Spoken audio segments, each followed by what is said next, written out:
Hey there, you're on the Bible Forum. I'm Warren Sprouse. We do this every Sunday night from 8 to 10 p.m. live from my website, thebibleforum.net. It's also available on YouTube so far and on our Facebook page. Love for you to come and join us in the chat room Sunday nights from 8 to 10 p.m. Eastern. I found a Christian seminary this week standing for Christian doctrine. Isn't that amazing? Last November 2019, a student at Fuller Theological Seminary, the nation's largest interdenominational seminary, a student sued the school for discrimination. Seems she was expelled for marrying another woman. Well, now another former student has joined the lawsuit. In the amended complaint filed just last Tuesday, Nathan Britson, an American Baptist Church's USA pastor, joined Johanna Maxon in requesting the school award them more than $1 million each to compensate for damages. This according to Christianity Today. What are the details? What are the damages? Well, the details seem to be a Baptist pastor married to a person of the same gender. I'm letting that sink in. According to the report, Britson received his letter of dismissal 2 days before beginning his first classes, when school administrators discovered his same-sex marriage following his request to change his last name. Dummy. The damages? Maxon filed the original lawsuit in November after she was expelled only weeks after completing her master's degree in art. How do you get an arts degree in science? I don't know. What's science? The science of interpretation of words. I don't know. Having taken mostly online classes, Maxon's marital status had flown under the radar for years until the school noticed her wife listed on her 2016 tax returns, which it accessed in order to assess financial aid. She said, I was approaching the end and looking forward to graduation and all that stuff. College graduate, master's degree. That's how they talk. All that stuff.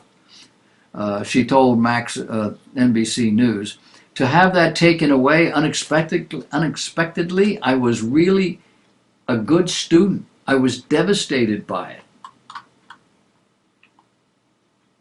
But did you do your homework? No. It did not check all applicable law. I know. However, it's difficult to imagine how the two students could have been caught by surprise, as at least Maxon alleges she was, since the school requires that students agree to comply with the statement of faith of community standards during the application process. They knew it was wrong. Further, like many Christian schools in this country, Fuller upholds the traditional definition of marriage as a covenant union between one man and one woman.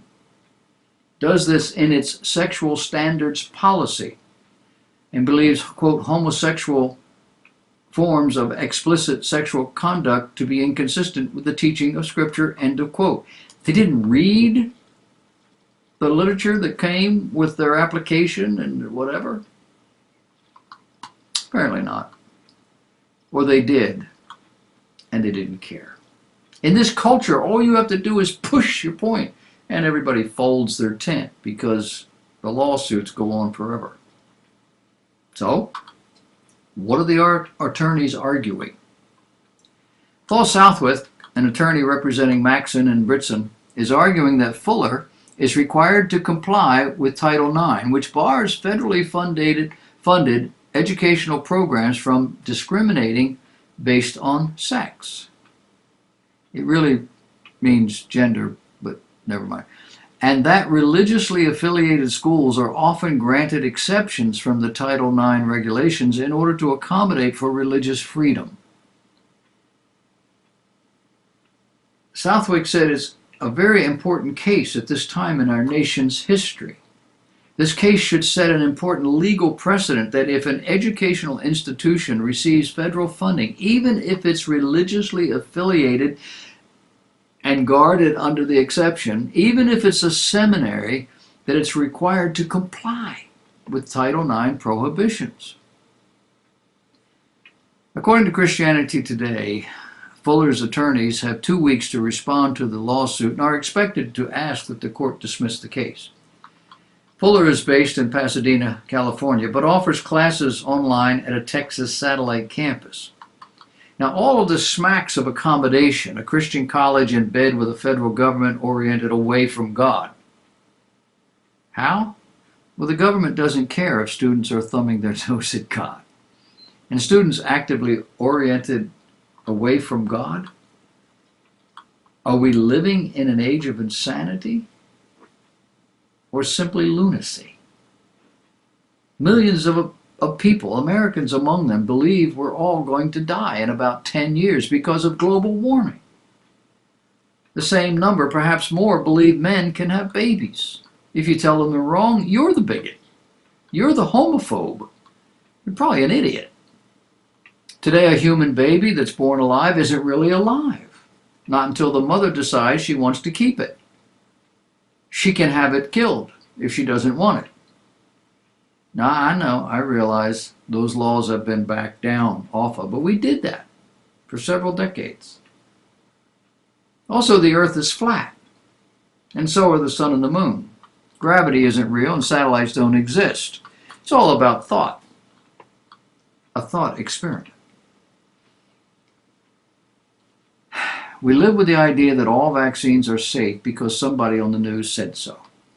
The CDC openly admits vaccines contain neurotoxic substances like formaldehyde, mercury, squalene, and aluminum, but these won't hurt you.